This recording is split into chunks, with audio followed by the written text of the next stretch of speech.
Olá pessoal, meu nome é Daniel, vocês já me conhecem do grupo de Service Desk Brasil e hoje eu estou aqui para falar com vocês sobre um assunto que atormenta alguns administradores da ferramenta e está relacionado com carga de dados dentro da ferramenta.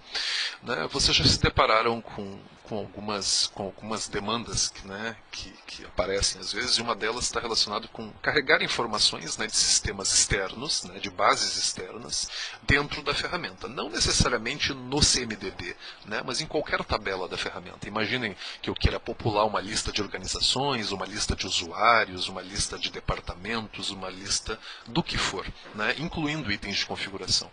Para quem já conhece a ferramenta GRLoader, a ferramenta nativa da ferramenta, não é uma novidade que essa ferramenta só consegue manipular o objeto NR, o objeto de itens de configuração.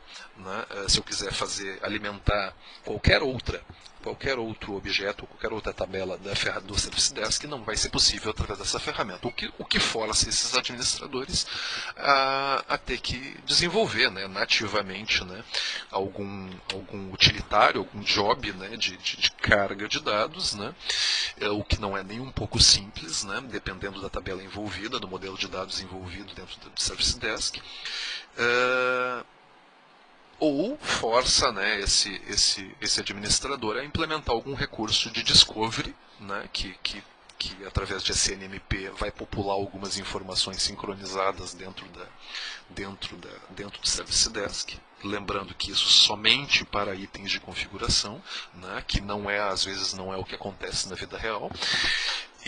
Ou mesmo esse administrador vai fazer os usuários acabar tendo que fazer ou não utilizando mais essa base, esse sistema externo, para armazenar essas informações e começar a utilizar a própria ferramenta Service Desk para administrar essas informações, o que às vezes não é possível.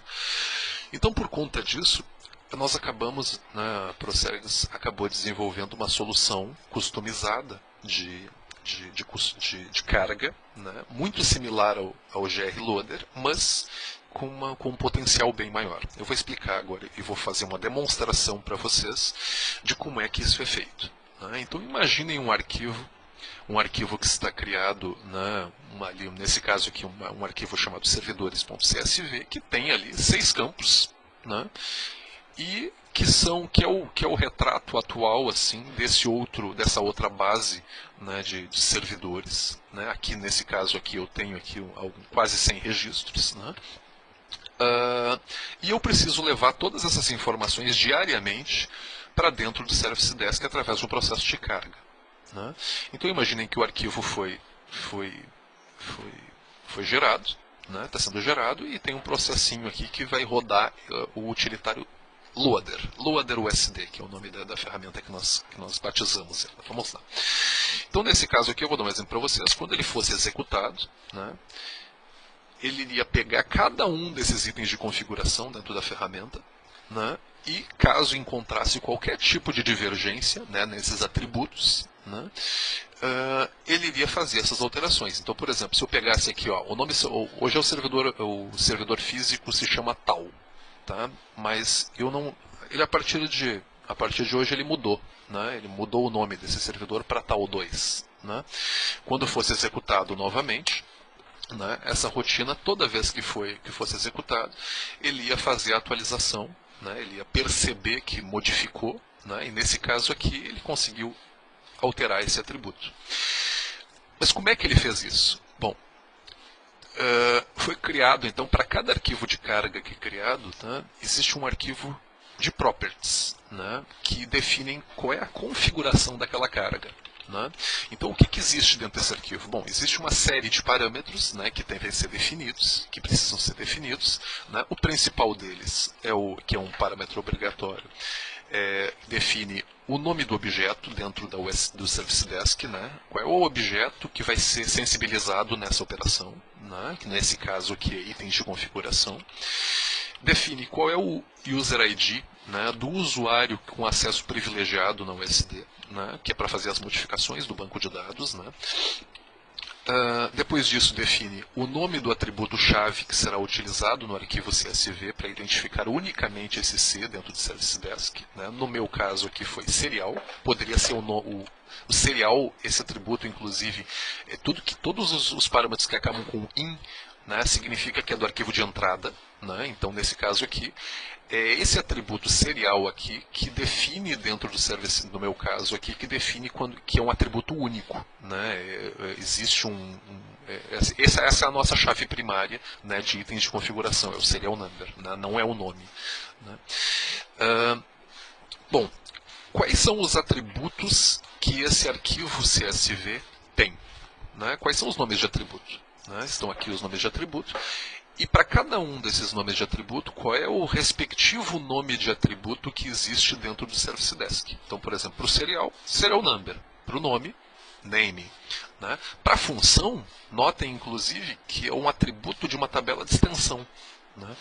O utilitário de carga não enfrenta, esse é um atributo, inclusive, um atributo QREL. Né? Para quem conhece a estrutura, é um atributo que não está ele está relacionado com o objeto NR, né, mas é um atributo estrangeiro, né, de uma outra tabela estrangeira que está associada com a classe, né, desse item de configuração. Então, conforme a classe, ele vai determinar qual é a tabela de extensão. A ferramenta se encarrega, né, esse utilitário, né, se encarrega de descobrir, de fazer todas essas descobertas em tempo de execução. Então imagine o seguinte,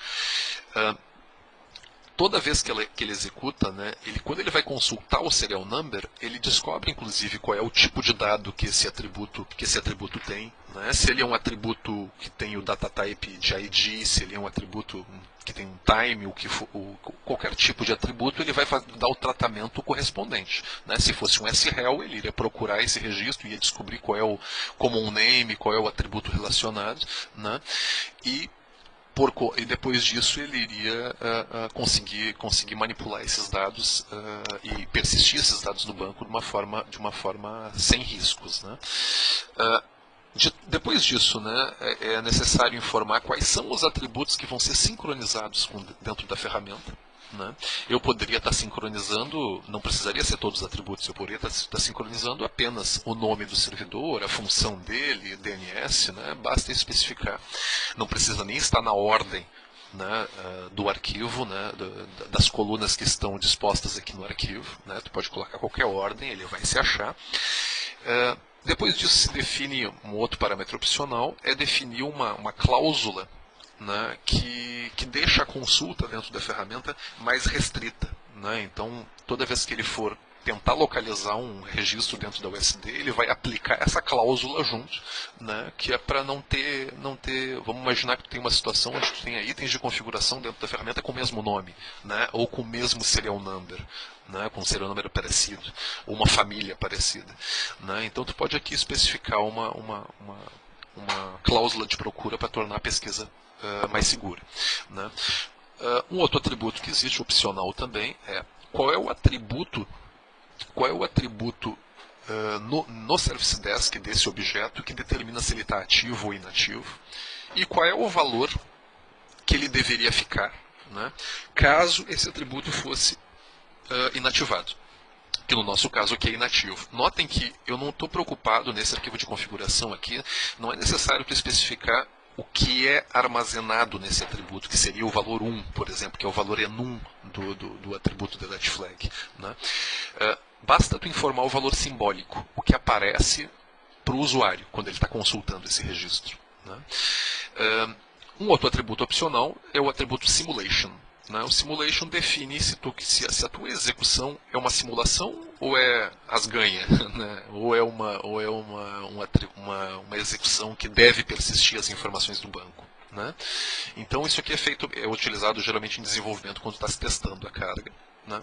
Um outro atributo opcional é o atributo continue, que determina quando a ferramenta enfrentar algum tipo de problema durante o processo, né? Durante o processo, se existiu algum problema, é para parar na primeira ocorrência de problema? Ou é para continuar e passar para o próximo registro? Né? Isso é interessante. O atributo create, né, ele define se um registro não for encontrado dentro da ferramenta, o que é para ser feito? É para criar ele? Se for criar, basta definir true aqui que ele vai criar. Note que isso é importante até nos arquivos de carga.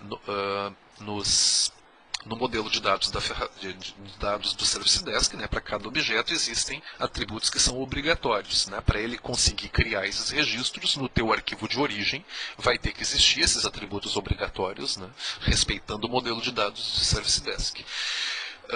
Outro atributo importante é, caso existam atributos de data no teu arquivo de origem, né, qual é o padrão de data que está sendo utilizado? Né? Será que é o mesmo padrão de data do Service Desk, que é o padrão internacional? Né?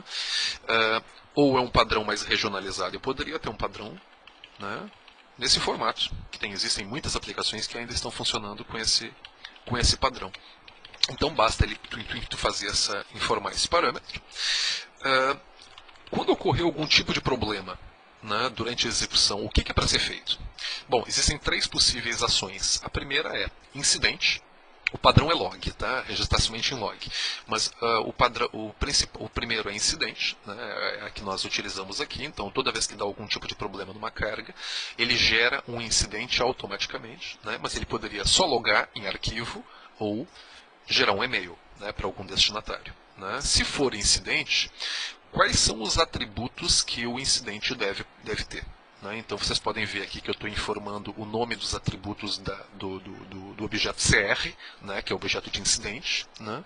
E estou dizendo quais são os valores que têm que serem incluídos, né, nesse incidente que vai ser gerado. Né? Quando isso acontecer, notem, eu estou usando inclusive a mesma forma de funcionamento do recurso de teste API, né? Que eu não preciso informar os IDs desses atributos, né? Eu informo o nome simbólico, o nome que é exibido para o usuário, né? E o utilitário vai se encarregar de descobrir todo o resto e vai registrar isso no incidente. Né? Caso seja utilizado o método de falha email, né? Quais são os endereços de e-mail que ele tem que notificar quando ocorrer, né, um incidente, né, quando ocorrer uma falha de execução desse utilitário. Caso ocorra um erro, né, quantas vezes o utilitário tem que continuar insistindo naquele erro, né, para tentar resolver, né, tentar contornar o erro. Né? Eu vou dar um exemplo. Imaginem que no meio do processo alguém resolveu editar aquele processo, editar aquele registro. Então vou imaginar aqui, no meu caso aqui, né, eu vou mexer aqui num servidor, aqui por exemplo, chamado Herrera, tá, que é um servidor, eu não sei se esse servidor, eu acho que sim, eu acho que ele está aqui dentro. Deixa eu pegar só meu outro arquivo, que é o meu modelo, por exemplo. O meu modelo. Isso. Então, o meu modelo, eu vou executar ele. No meu modelo eu só tenho 2 registros. Tá? Eu tenho o servidor Herrera e mais um outro servidor. Tá? Aqui. Então, só que agora no meio do processo, o que eu vou fazer? Eu vou editar o Herrera. Então, agora, se eu fosse rodar o aplicativo, ia dar problema, porque esse registro está em lock. Né? Então, o que ele faz? Como tem aquela questão das tentativas, né? ele vai ter, aliás, deveria, né? Ele deveria ter parado no meio da execução. Deixa eu ver uma coisinha aqui. Ele deve ter... Não, ele ignorou. Deixa eu eu sei por quê. Porque não mudou os atributos. Então deixa eu mudar os atributos. Mudou. Agora ele não se chama de descrição Herrera. Por isso que ele não deu lock, não deu problema nenhum. Porque não foi alterado o arquivo ainda. Então deixa eu alterar aqui. Eu vou fazer aqui um teste para Herrera. Pronto. Então agora, como eu estou editando a Herrera, tá? Vocês vão ver aqui que na descrição da Herrera está o valor antigo ainda. Né? Quando eu for executar de novo, se eu botasse aqui uma edição, se eu for tentar executar agora a rotina, o que vai acontecer? Ele viu que a Herrera está ocupada, né? E ele está fazendo várias tentativas. No meu caso aqui, até 5 tentativas. A partir do momento que eu parar de editar a Herrera, né, ele vai conseguir continuar a operação, né, e vai seguir, né, para o próximo registro. Né. Continuando então nas configurações, vamos lá. Tolerância. Esse é um parâmetro de segurança que foi criado, tá, para evitar acidentes. Então imagine a seguinte situação. Na última vez que essa carga foi executada, ela processou 100 registros, tá, que foram processados com sucesso. né?